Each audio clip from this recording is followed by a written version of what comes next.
কাতারের সাবেক আমির Sheikh Hamad bin খলিফা Al Thani মারা গেছেন।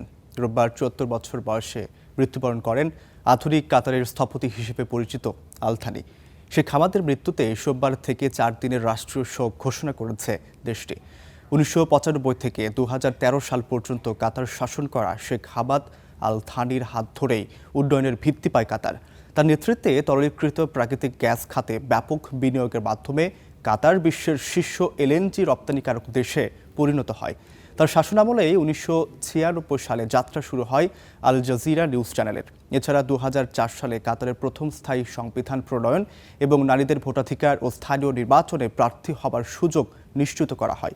বাংলাদেশের সাথেও শেখ হামাদের সম্পর্ক ছিল গুরুত্বপূর্ণ।